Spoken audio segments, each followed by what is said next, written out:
One of my earliest memories is of trying to wake up one of my relatives and not being able to.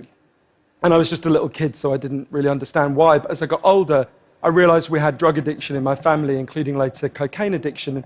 I've been thinking about it a lot lately, partly because it's now exactly 100 years since drugs were first banned in the United States and Britain, and we then imposed that on the rest of the world.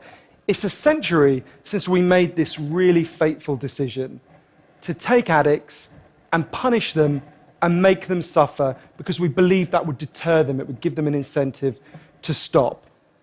And a few years ago, I was looking at some of the addicts in my life who I love and trying to figure out if there was some way to help them.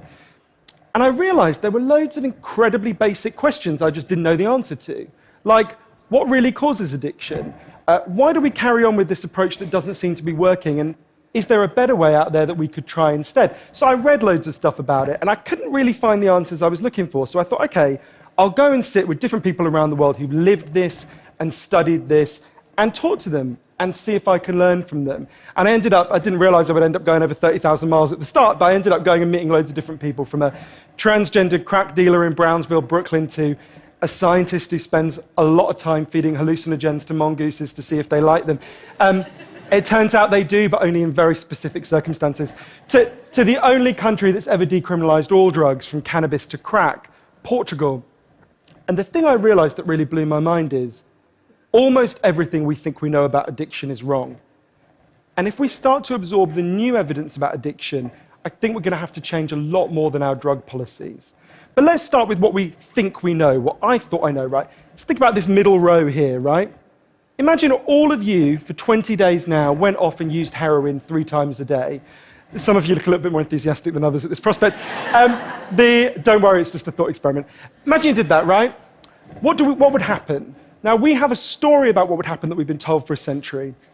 We think because there are chemical hooks in heroin, as you took it for a while, your body would become dependent on those hooks, you'd start to physically need them, and at the end of those 20 days, you'd all be heroin addicts, right?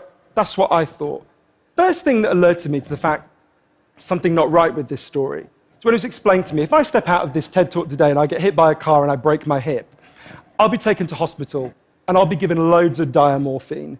Diamorphine is heroin. It's actually much better heroin than you're ever going to buy on the streets, because the stuff you buy from a drug dealer is contaminated, actually very little of it is heroin, whereas the stuff you get from the doctor is medically pure. And you'll be given it for quite a long period of time. There are loads of people in this room who may not realize that you've taken quite a lot of heroin, right? And anyone watching this anywhere in the world, this is happening. And if what we believe about addiction is right, those people are exposed to all those chemical hooks. What should happen? They should become addicts. This has been studied really carefully. It doesn't happen. You will have noticed if your grandmother had a hip replacement, she didn't come out as a junkie. And when I learned this, it just seemed so weird to me, so contrary to everything I'd been told, everything I thought I knew. I just thought it couldn't be right. Until I went and met a man called Bruce Alexander, who's a professor of psychology in Vancouver, who carried out an incredible experiment that I think really helps us to understand this issue. Professor Alexander explained to me, the idea of addiction we've all got in our heads, that story, comes partly from a series of experiments that were done earlier in the 20th century. They're really simple experiments. You can do them tonight when you go home if you feel a little bit sadistic. You get a rat and you put it in a cage, and you give it 2 water bottles. One is just water, and the other is water laced with either heroin or cocaine. If you do that, the rat will almost always prefer the drugged water and almost always kill itself quite quickly. So there you go, right? That's how we think it works. In the 70s, Professor Alexander comes along and he looks at this experiment and he noticed something. He said, we're putting the rat in an empty cage. It's got nothing to do except use these drugs. Let's try something a bit different. So Professor Alexander built a cage that he called Rat Park, which is basically heaven for rats, right? They've got loads of cheese, they've got loads of colored balls, they've got loads of tunnels. Crucially, they've got loads of friends, they can have loads of sex, and they've got both the water bottles, the normal water and the drugged water. But here's the fascinating thing. In Rat Park, they don't like the drugged water. They almost never use it. None of them ever use it compulsively. None of them ever overdose. You go from almost 100% overdose when they're isolated to 0% overdose when they have happy and connected lives. Now, when he first saw this, Professor Alexander thought, maybe this is just a thing about rats. They're quite different to us, maybe not as different as we'd like, but, But fortunately, there was a human experiment into the exact same principle happening at the exact same time. It was called the Vietnam War. In Vietnam, 20% of all American troops were using loads of heroin. And if you look at the news reports from the time, they were really worried because they thought, my God, we're going to have hundreds of thousands of junkies on the streets of the United States when the war ends. It made total sense. Now, those soldiers who were using loads of heroin were followed home. The Archives of General Psychiatry did a really detailed study, and what happened to them? It turns out they didn't go to rehab. They didn't go into withdrawal. 95% of them just stopped. Now, if you believe the story about chemical hooks, that makes absolutely no sense. But Professor Alexander began to think there might be a different story about addiction. He said, what if addiction isn't about your chemical hooks? What if addiction is about your cage? What if addiction is an adaptation to your environment? Looking at this, there was another professor called Peter Cohen in the Netherlands who said, maybe we shouldn't even call it addiction. Maybe we should call it bonding. Human beings have a natural and innate need to bond. And when we're happy and healthy, we'll bond and connect with each other. But if you can't do that because you're traumatized or isolated or beaten down by life, you will bond with something that will give you some sense of relief. Now, that might be gambling, that might be pornography, that might be cocaine, that might be cannabis. But you will bond and connect with something because that's our nature. That's what we want as human beings. And I think, at first I found this quite a difficult thing to get my head around. But one way that helped me to think about it is, and I can see, I've got over by my seat there a bottle of water, right? I'm looking at lots of you, and lots of you have bottles of water with you, right? Forget drugs, forget the drug war. Totally legally, all of those bottles of water could be bottles of vodka, right? We could all be getting drunk, I might after this. But we're not, right? Now, because you've been able to afford the approximately a gazillion pounds that it costs to get into a TED Talk, I'm guessing you guys could afford to be drinking vodka for the next 6 months. You wouldn't end up homeless. You're not going to do that. And the reason you're not going to do that is not because anyone's stopping you. It's because you've got bonds and connections that you want to be present for. You've got work you love. You've got people you love. You've got healthy relationships. And a core part of addiction, I came to think, and I believe the evidence suggests, is about not being able to bear to be present in your life. Now, this has really significant implications. The most obvious implications are for the war on drugs, right? In Arizona, I went out with a group of women who were made to wear T-shirts saying I was a drug addict and go out on chain gangs and dig graves while members of the public could jeer at them. And when those women get out of prison, they're going to have criminal records that mean they'll never work in the legal economy again. Now, that's a very extreme example, obviously, in the case of the chain gang, but actually almost everywhere in the world we treat addicts to some degree like that. We punish them, we shame them, we give them criminal records, we put barriers between them reconnecting. There was a doctor in Canada, Dr. Gabor Mate, an amazing man, who said to me, if you wanted to design a system that would make addiction worse, you would design that system.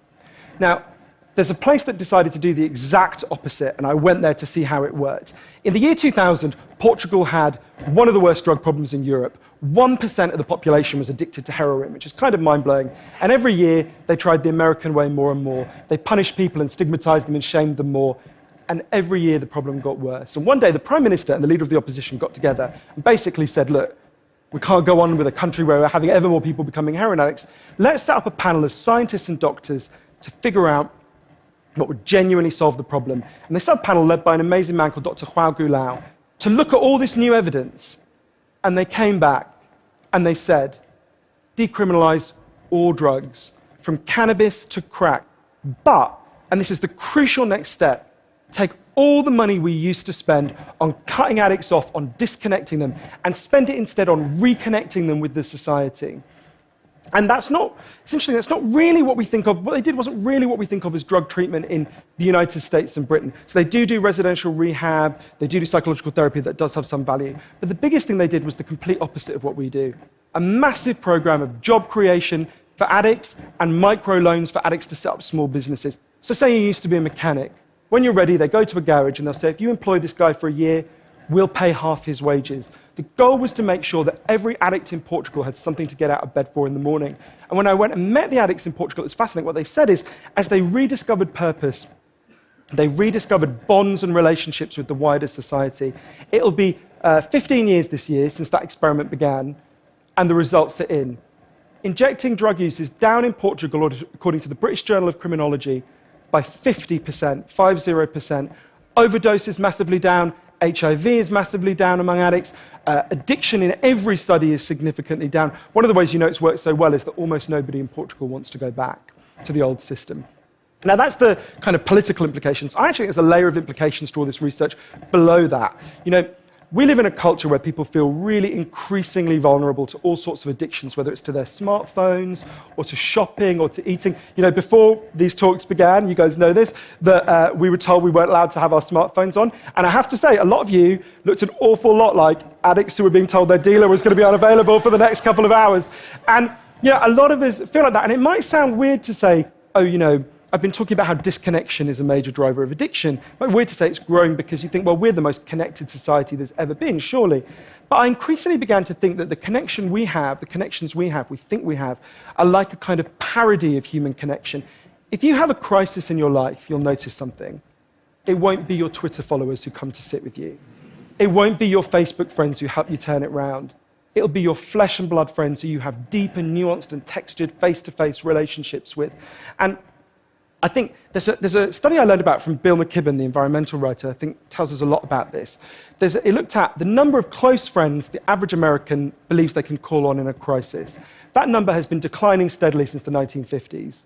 The amount of floor space an individual has in their home has been steadily increasing. And I think that's like a metaphor for the choice we've made as a culture, right? We've traded floor space for friends, we've traded stuff for connections, and the result is that we are one of the loneliest societies there has ever been. And yet, Bruce Alexander, the guy who did the Rat Park experiment, says, we talk all the time in addiction about individual recovery, and it's right to talk about that, but we need to talk much more about social recovery. Something's gone wrong with us, not just as individuals, but as a group. And we've created a society where, for a lot of us, life looks a whole lot more like that isolated cage and a whole lot less like Rat Park. But if I'm honest, this isn't why I went into it, right? I didn't go in to discover the political stuff, the social stuff. I wanted to know how to help the people I love. And when I came back from this long journey and I'd learned all this, I looked at the addicts in my life, and if you're really candid, it's hard loving an addict, and there's going to be lots of people who know in this room you're angry a lot of the time. And I think one of the reasons why this debate is so charged is because it runs through the heart of each of us, right? Everyone has a bit of them that looks at an addict and thinks, I wish someone would just stop you. And the kind of script we're told for how to deal with the addicts in our life is typified by, I think, by the reality show Intervention. If you guys haven't seen it, I think everything in our lives is typified by reality TV, but that's another TED Talk. If you've never seen the show Intervention, it's a pretty simple premise. You get an addict, all the people in their life, gather them together, and say, if you don't shape up, they confront them with what they're doing, and they say, if you don't shape up, we're going to cut you off, right? So what they do is they take the connection to the addict and they threaten it. They make it contingent on the addict behaving the way they want. And I began to see why that approach doesn't work. And I began to think that almost that's like the importing of the logic of the drug war into our private lives. So I was thinking, well, how can I be Portuguese, right? And what I try to do now, and I can't tell you I do it consistently, and I can't tell you it's easy, is to say to the addicts in my life that I want to deepen the connection with them, to say to them, I love you whether you're using or you're not. I love you whatever state you're in, and if you need me, I'll come and sit with you, because I love you and I don't want you to be alone or to feel alone. And I think the core of that message, you're not alone, we love you, has to be at every level of how we respond to addicts, socially, politically, and individually. For 100 years now, we've been singing war songs about addicts. I think all along we should have been singing love songs to them, because the opposite of addiction is not sobriety. The opposite of addiction is connection. Thank you.